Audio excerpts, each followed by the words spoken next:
All right, guys, today we're going to, on Thursday, day 127, we are going to finish what we started yesterday, which was finding the area between curves. And I'm going to allow you to use your calculators to kind of evaluate once we've already set up the integrals. So feel free to go ahead and grab your calculator because I'm going to be typing into your calculator to evaluate. Okay, so let's do the warm-up first of all. Looking at numbers 10, 11, and 12, take a second, think about how to do these things, how to find these things. If you need to pause, go ahead. All right, so critical values. When you hear the word critical values, that should take you all the way back to when we learned about derivatives. And when we learned about derivatives, we said that the critical values were values that that were possible places for there to be a maximum and a minimum. And related to that, that said, all right, well, there's going to be a maximum and minimum where places where the derivative is equal to 0 and or the derivative does not exist. So thinking about that, the answer to this would be, we're going to take the derivative, we're going to set it equal to 0, and then we're going to solve for x. And we're also going to find where that derivative is undefined. And by that, we are looking for logs, because logs cannot be taken of 0 or anything negative. We're looking for square roots. They must be of 0 and things positive. And we're looking for ratios or fractions, because the denominator can't be 0 there. So that's what we're looking at for critical values. Inflection points, when you see the word inflection, you should think about the second derivative. So here we're going to want to take the second derivative. We're going to want to set that equal to 0 and solve for x. And then we're going to want to check on a number line whether or not f prime, double prime changes sign. Inflection points only occur when the second derivative actually changes sign. If the second derivative does not change sign, then there's not a point of inflection. And actually, honestly, I should have here too, we should also look where f double prime does not exist, because that could be a possible inflection point as well. All right, finally, show that the limit as x approaches some number exists. Well, first you're always going to try to plug in the number. And if that function is can be evaluated, that number, and you get a number as an answer, then the limit just simply exists. If that isn't true, then you go to step 2, and you're going to simplify algebraically.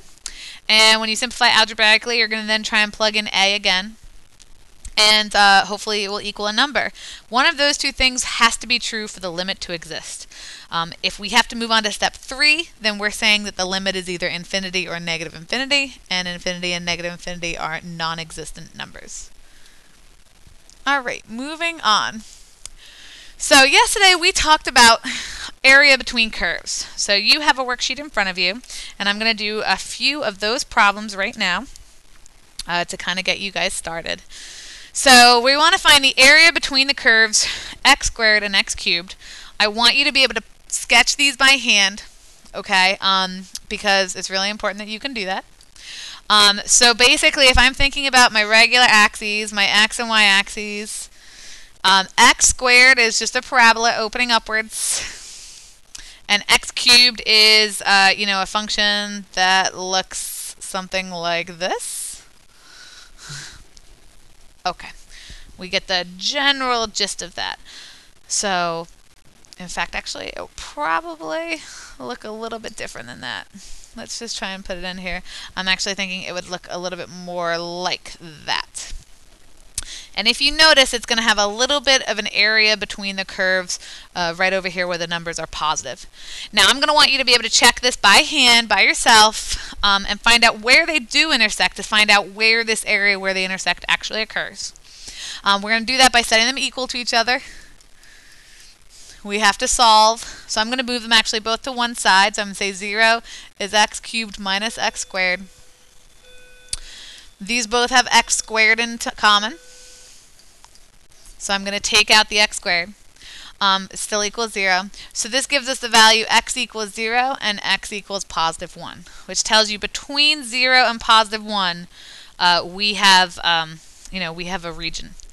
Now, if you're not sure about which one's on top, it would be good to kind of plug in a number between 0 and negative 1, find out which one's on top during that region, because that really matters, because when we integrate, we're going to integrate top minus bottom function.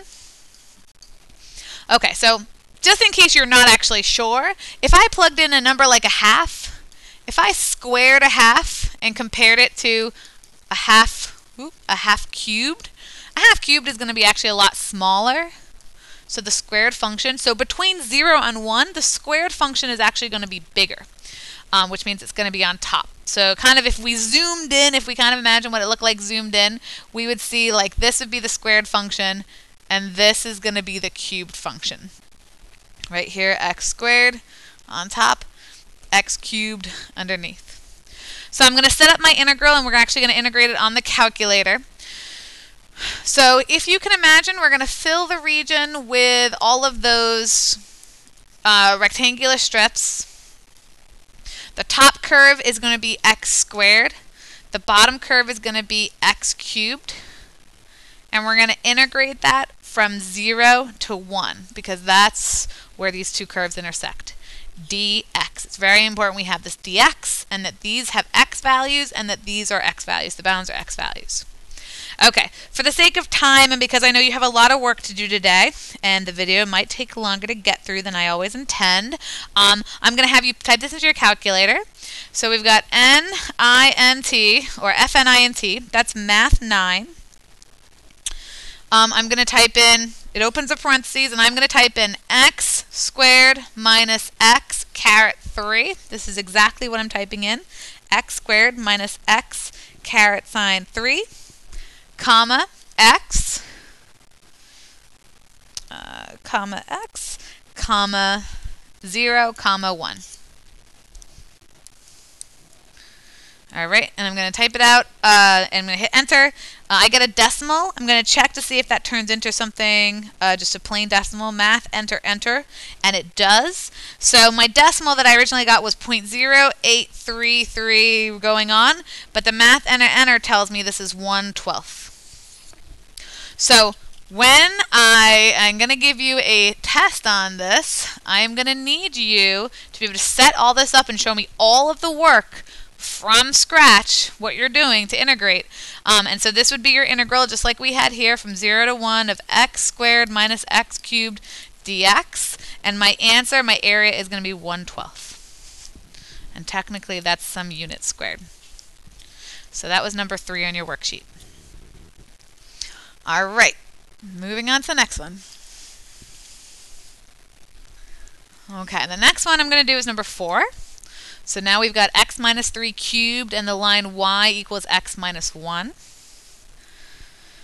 Okay, let's kind of sketch that. So x minus 3 cubed, still your basic cubic function. The minus 1 means that it actually has been moved right 1. So kind of looks like something like this. And the line y equals x minus 1. I'm not quite sure exactly what it's going to look like here, but something like this. All right. Okay, well, let's just find out what's going on here, and whether or not they intersect more than once. We'll find that out as soon as we start to set them equal to one another. So I'm going to do that. Okay, x minus 1 cubed equaling to x minus 1. All right, I believe we're actually going to have to cube out that x minus 1, because otherwise it's a little bit impossible to look at. So I'm going to cube this out. You're basically taking x minus 1 times x minus 1 times x minus 1. Let's cube this out by hand. I'm going to just do x cubed minus, it's going to be 3 x squared. And then it's going to be plus 3x. And that's going to be minus 1. I believe that's correct. Equals x minus 1. Okay, so I'm going to add 1 to both sides, and I'm going to subtract the x. So I'm going to add 1, and I'm going to subtract x. All right, so let's see what we've got here. We've got x cubed minus 3x squared plus 2x equals 0. This is great. Everything has an x in it, so I can factor that out. So we've got x times x squared minus 3x plus 2 equals 0. This is great. We can factor this. So x times two numbers that multiply to 2 add to negative 3, x minus 2 and x minus 1 equals 0. And so this gives us three answers. X equals 0 from the first term, 2 from the second term, 1 from the last term. So 0, 2, and 1. All right, so basically, if we kind of, if we plug in some numbers, kind of get an idea for what's happening here. This graph that I drew, this pretty bad looking line here, should really be right about here. Oh, let me actually draw a line. It looks like that. And there's a little region here and a big region here where they are on top of each other. Okay. All right, so how can you figure out which one's on top of each other where? Well, our integrals are clearly going to go from 0 to 1 and from 1 to 2. I'm going to have to add those two integrals together. And if I go back and look back up here at my function, I can plug in some numbers to see what's happening. Between 0 and 1, if I plug in like half, right here, we're going to have, if I have a half minus 1, I'm going to have negative a half. And if I plug in a half here, you're going to have a half minus 1, which is negative a half, and you're going to cube that number. So negative 1/2 cubed is actually going to be still negative, and it's going to be negative 1/8 versus this is just negative 1/2. So this function is on top.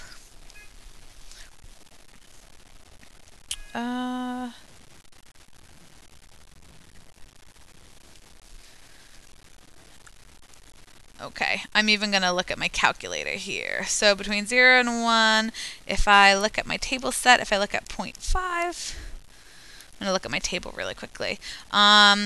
So, yeah, we have 1/8, we have y2. Yep. Okay, so this function is on top for between 0 and 1. So we're going to take top function, which is x minus 1, minus the bottom function, which is going to be x minus 1 cubed dx. And let's look at our other function. Let's plug in a number between 1 and 2 and find out what's happening there. Between 1 and 2 would be a number like 1.5. And let's check those values if it was like 1.5. So if I took 1.5 here, I got 1.5 minus 1, which is a half, and I cubed a half. I'm still going to look at an eighth if I'm plugging in 1.5 here.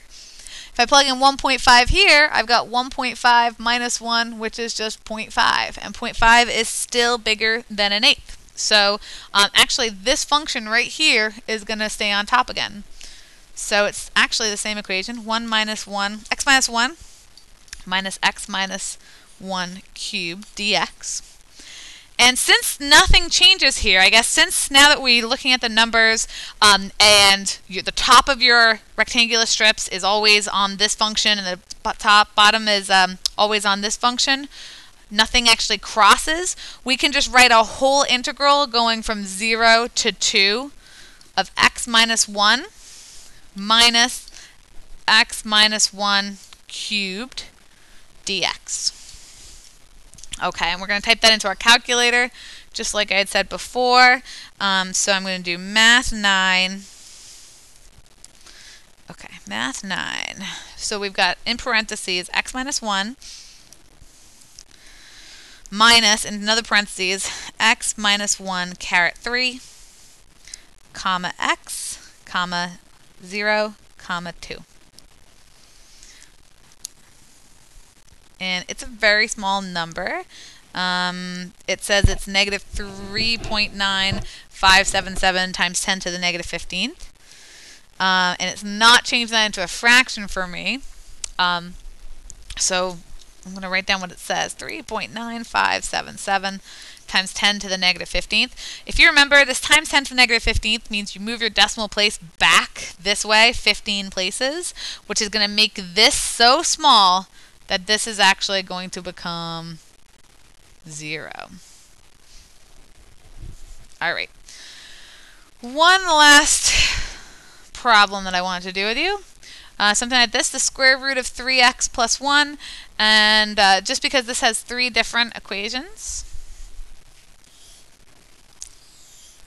Okay, so we've got the square root of 3x plus 1, so it's like plus 1, square root of 3x, this kind of a function. The line y equals x, and the line x equals 0. X equals 0 is actually the y-axis, so we want everything that's bounded here between the x-axis, this bottom line, and this curve. So let's find out where they intersect. We're definitely going to start at 0 because we cannot go past the x-axis. And then the top of the curve, based on my picture, I'm going to actually say that this root 3x plus 1 is always on top. And we can confirm that graphically. And then your bottom, all of these rectangles that I could fill in are all going to be on the line x. And then we're going to go ahead and find out where they intersect. Where does root 3x plus 1 equal x? In order to solve this, I'm actually going to have to subtract 1 from the other side. Okay, so I'm going to subtract 1 to the other side. We've got root 3x equals x minus 1. I'm going to square both sides. So that becomes 3x equals x squared minus 2x plus 1. I'm going to subtract 3x. So we've got x squared minus 5x plus 1 equals 0. All right, this problem is not factorable, so we're going to need our calculator to solve for where they intersect. So I'm going to go ahead and now I'm going to use my calculator. I've got the square root of 3x, close parentheses, plus 1. And I've got, on my other equation, I've got y equals x. And I'm going to graph them. It looks like what we saw. And now I'm going to use my calculator to find this intersection point up here because it's not, it's a decimal that I don't know off the top of my head. So if we do second calc, option 5 is intersect. Hit enter, enter, and enter 3 times.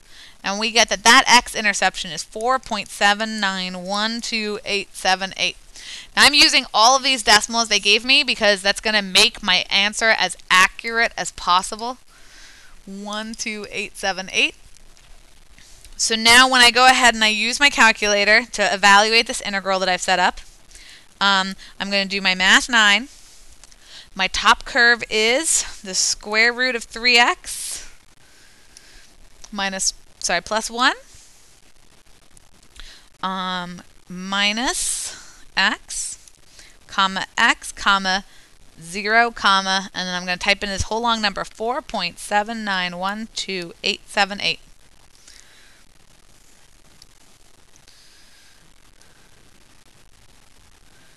Okay.